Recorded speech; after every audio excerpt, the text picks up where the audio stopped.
नमस्कार, capital TV Bihar देख रहे हैं आप और मैं हूं आपके साथ शिवानी रतूल। महागठबंधन के भीतर इन दिनों गहरी बेचैनी और हलचल का माहौल है और इस अस्थिरता की सबसे बड़ी वजह बनकर उभरे हैं तेजप्रताप यादव। कभी अपने छोटे भाई तेजस्वी यादव के लिए सबसे मुखर समर्थक रहे तेजप्रताप अब उसी गठबंधन की राजनीति में सबसे बड़ा कांटा बनते जा रहे हैं। उनके तीखे बयानों ने न केवल तेजस्वी की साख पर चोट की है, बल्कि राहुल गांधी जैसे शीर्ष नेताओं पर खुलकर हमला कर उन्होंने पूरे महागठबंधन को असहज कर दिया है। तेजप्रताप ने जिस तरह से लगातार सार्वजनिक मंचों से राहुल गांधी पर एटीट्यूड और सम्मान न देने जैसे आरोप लगाए हैं, उससे कांग्रेस खेमा भी बैकफुट पर नजर आ रहा है। वहीं तेजस्वी यादव के नेतृत्व पर उनके कटाक्ष के वे जयचंदों से घिरे हुए हैं और जमीनी मुद्दों से भटके हुए हैं। महागठबंधन के भीतर अंदरूनी दरारों को और गहरा कर रहा है। ये स्थिति राजद, कांग्रेस, माले और अन्य घटक दलों के लिए संकट की घंटी की तरह है, क्योंकि तेजप्रताप यादव अब सिर्फ बागी नेता नहीं रहे, बल्कि एक ऐसा चेहरा बन रहे हैं जो गठबंधन के एजेंडे, नेतृत्व और रणनीति को खुली चुनौती दे रहा है। क्या कुछ चल रहा है, आइए जानते हैं विस्तार से। चुनाव से पहले हड़कंप। बिहार विधानसभा चुनाव 2025 की घोषणा होते ही राज्य की सियासत में तूफान खड़ा हो गया है। जनता की उम्मीदों, राजनीतिक रणनीतियों, गठबंधनों की चालों और दलों के बीच अखाड़े की गर्माहट ने चुनावी रंग रोगन में भरपूर विस्तार ला दिया है। 6 और 11 नवंबर को मतदान होंगे और 14 नवंबर को परिणाम घोषित होंगे। इन तिथियों ने सभी दलों को एक निर्धारित अंक दिखाया है, लेकिन जमीन पर राजनीतिक हलचल इससे कई ज्यादा विस्फोटक है। एनडीए और महागठबंधन दोनों ही अपनी ताकत दिखाने और समर्थकों को ये विश्वास दिलाने में लगे हैं कि उनका झंडा ही इस चुनाव की धुरी बनेगा।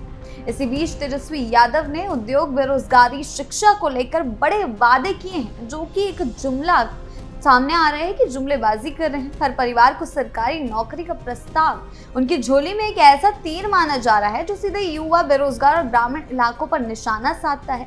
लेकिन क्या सचमुच वो ऐसा कर पाएंगे? क्योंकि जब भी वो सत्ता में थे तब उन्होंने ऐसा कुछ भी नहीं किया, ऐसा कुछ करते वो दिखाई नहीं दिए।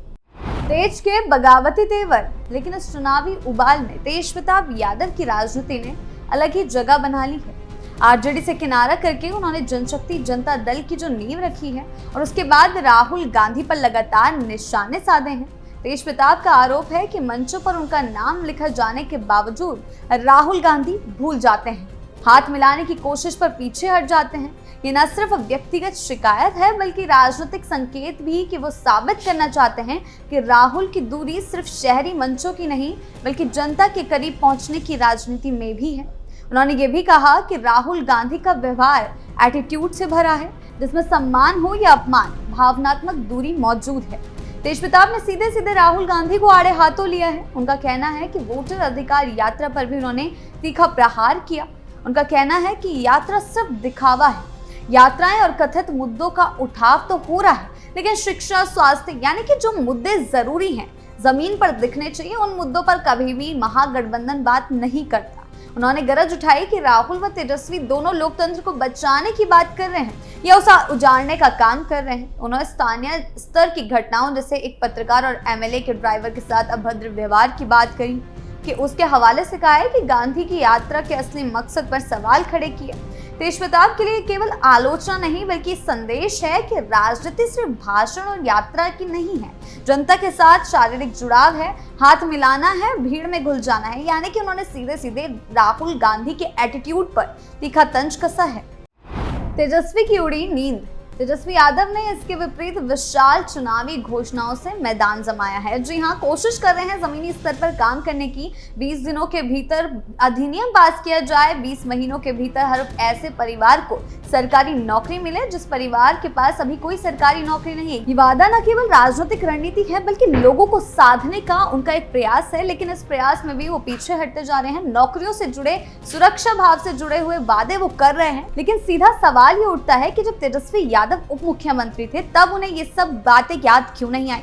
तब उन्हें ये याद क्यों नहीं आया कि जनता को बेरोजगारी के लिए, पलायन के लिए, शिक्षा के लिए दूसरे शहर में जाना पड़ता है, दूसरे प्रदेश जाना पड़ता है। तब उन्होंने इन बातों को याद क्यों नहीं किया? और अब चुनाव से पहले वो नए नए वादों की घोषणाएं कर रहे हैं। इन सबके बीच मतदाता सूची से जुड़े विवाद यानी कि स्पेशल इंटेंसिव रिवीजन को लेकर राहुल गांधी और महागठबंधन की आलोचना और तेज प्रताप की टिप्पणियां इस चुनावी लड़ाई में एक नया मोड़ है। राहुल गांधी ने आरोप लगाया कि इस तरह की सूची पुनरीक्षा का उद्देश्य वोटर को हाशिए पर धकेलने का काम है, यानी कि स्पेशल इंटेंसिव रिवीजन के लिए उन्होंने सीधे सीधे अधिकार यात्रा निकाली थी, जो उस यात्रा का भी मकसद कुछ साफ दिखाई नहीं दिया। उन्होंने खिलाफ यात्रा निकाली थी, लेकिन कोई भी जनता उनसे जुड़ती हुई दिखाई नहीं दी और इसी के बीच राहुल को कटघरे में एक बार फिर खड़ा होना पड़ा था। लोकतंत्र बचाने की बातें कर रहे थे, लेकिन व्यवहार से असमर्थता झलकती है। इस आरोप प्रत्यारोप की राजनीति ने चुनावी सरगर्मी को बढ़ा दिया है और जनता के बीच सवाल खड़े कर दिए हैं कि राजनीति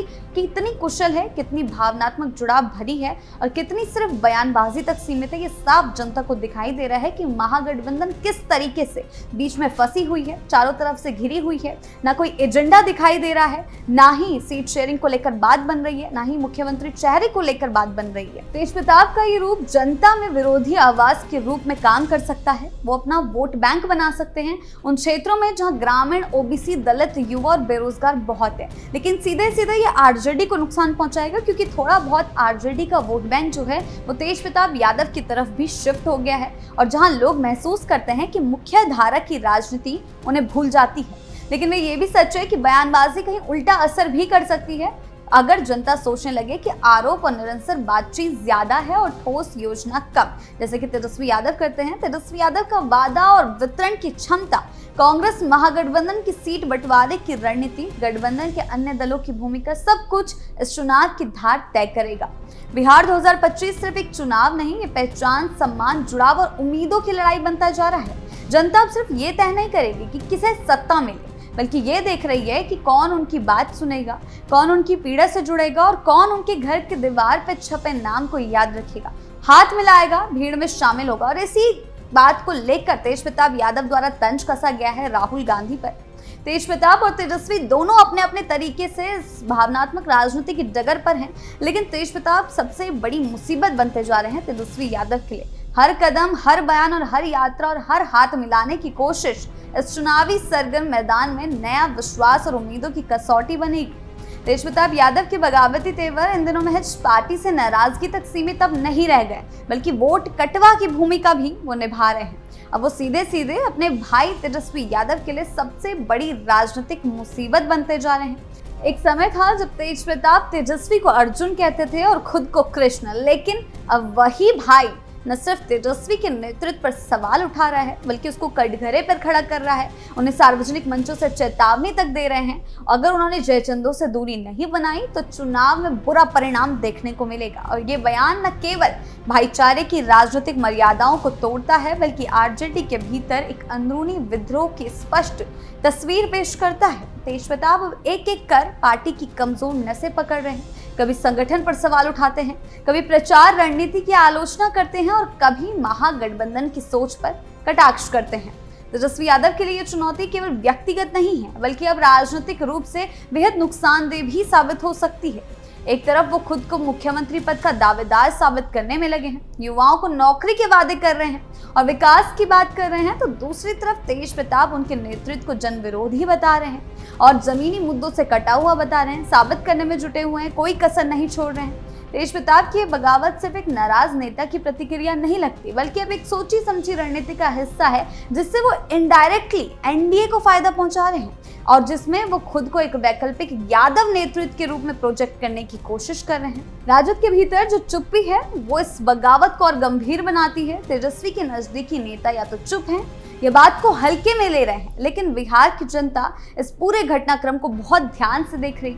अगर तेज प्रताप यादव ने इसी तरह तेजस्वी यादव की राजनीति पर सवाल उठाते रहे तो ये न सिर्फ राजद को भीतर से कमजोर करेगा, बल्कि महागठबंधन के उस चेहरे को ध्वस्त कर देगा जिसे दिखाकर बीजेपी और एनडीए के सामने चुनौती पेश करने की कोशिश की जा रही है। साफ है कि तेज प्रताप अब सिर्फ एक बड़े बेटे की भूमिका में नहीं, बल्कि एक बगावती नेता के रूप में सामने आ रहे हैं, जिनकी हर टिप्पणी और हर कदम तेजस्वी यादव के लिए एक नई राजनीतिक सिरदर्द बनता जा रहा है।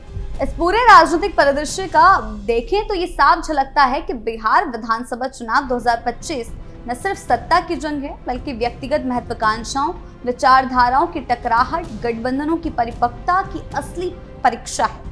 तेज प्रताप यादव की बगावत, राहुल गांधी पर उनकी निजी नाराजगी, तेजस्वी यादव की लोक लुभावन घोषणाएं और गठबंधन की आंतरिक खींचतान, सीट बंटवारे पर खींचतान, इन सब के बीच असली सवाल यह है कि बिहार की जनता किस चेहरे में अपना प्रतिनिधि देखती है और किस वादे में अपना भविष्य।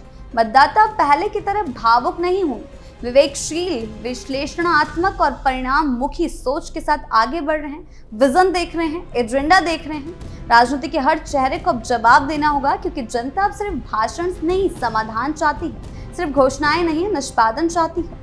आने वाले दिन ये तय करेंगे कि तेजस्वी की नौकरियों वाली नीति भारी पड़ती है या तेज प्रताप की असंतोष की आवाज जमीन तक पहुंचती है और राहुल गांधी जैसे राष्ट्रीय शख्सियत को बिहार की धरती पर कितना विश्वास और सम्मान हासिल होता है, और या फिर तेज प्रताप की बगावती तेवर उनके लिए भारी पड़ेंगे और सीधा सीधा एनडीए को फायदा देंगे। ये देखने वाली बात होगी। आपकी इस बारे में क्या राय है, हमें कॉमेंट सेक्शन में जरूर बताएं। नमस्कार।